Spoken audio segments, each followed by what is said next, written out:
some Americans retire and decide to go back to work, even part-time.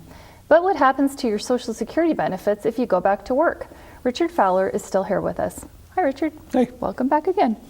So before we get into that, I want to go back to a couple of other questions that I had about the website. Can we talk a little bit more about the life expectancy tool, and maybe you can elaborate a little bit more on how that works? Sure. The way the life expectancy tool works is a man reaches age 65 today, can expect to live on average until 84. A woman who turns age 65 can expect to live on average till almost 87. Obviously, those are just averages. Again, they don't take into consideration people's health, family history, things like that. And about 1 in every 4 65-year-olds will live past the age of 90.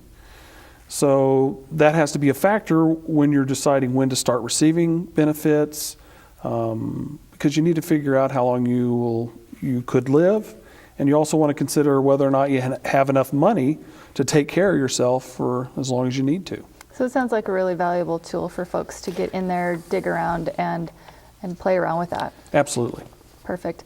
And then I had another question too, following up to that. Making an appointment. If somebody is not comfortable going online and checking all of this out, and they feel more comfortable talking to someone in person, is that an option? Oh, absolutely. We are the face of the government, so you can call us. You can call your local office. You can come into the office if you want.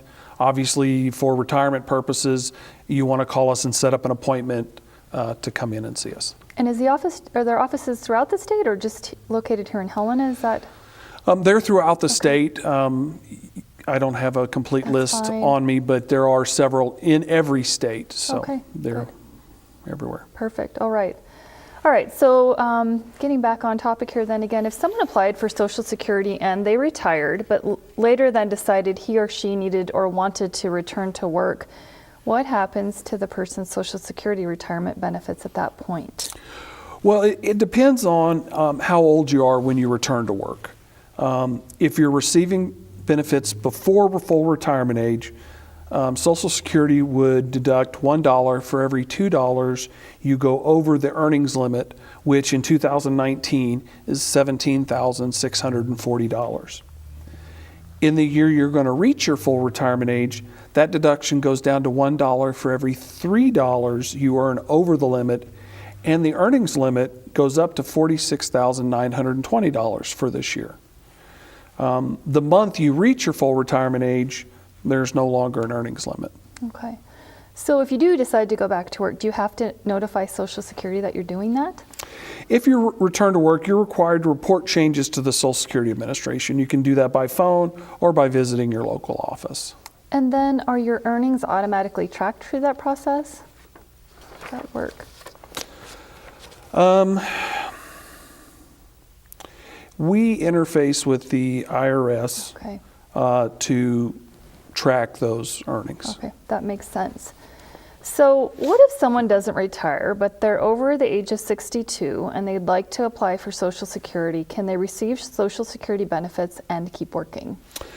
Yes, you can, but again, like we talked earlier, depending on your age, Social Security would reduce your benefits, and then we would also look at your earnings to make sure you're not exceeding the limits that we talked about.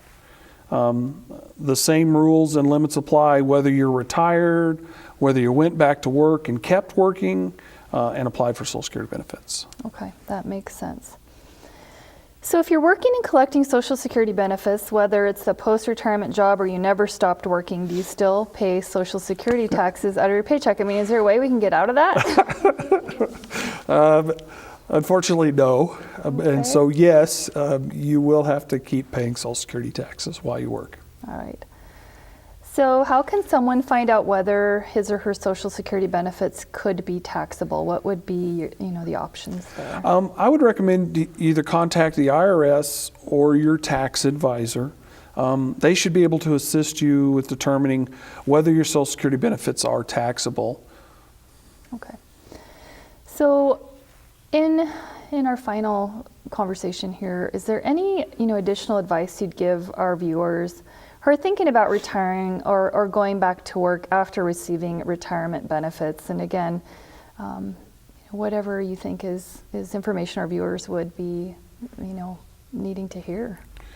Yeah, and I kind of alluded to it earlier. Making the decision really depends on the individual's financial circumstances, their personal health and lifestyle. The best advice I can give is to make sure you're prepared. One way to do that is obviously by exploring our website, again, www.socialsecurity.gov, or speaking with a Social Security representative about your retirement options. And I'm also assuming, we haven't really mentioned it here, but if you have employed the expertise of a financial planner along the way before you're getting ready to take Social Security, I assume that's probably a good thing to do if folks are looking at not relying completely on Social Security for their entire retirement gig, right? Right. Always getting expert advice is a good thing. I'm not going to advocate for everybody going out and getting a financial expert, but it always is good to have that kind of overall look at your financial well-being, your physical well-being, and then using our estimator to project your longevity of life to just say, okay, this is where I think I'm going to be. How do I get there? Absolutely. So, yeah, I really like the idea of being able to go out there and work with those tools. And so thanks for explaining all of that. I think there's some good information out there. All right. Well, thanks for having me today. I appreciate being here. Thank you so very much. We really appreciate it. Thank you for being with us today, and thank you for tuning in this week. Be sure to join us again next week. Until then, stay fit, stay well, and stay healthy for life with Healthy Living for Life. Healthy Living for Life is brought to you by Mountain Pacific Quality Health.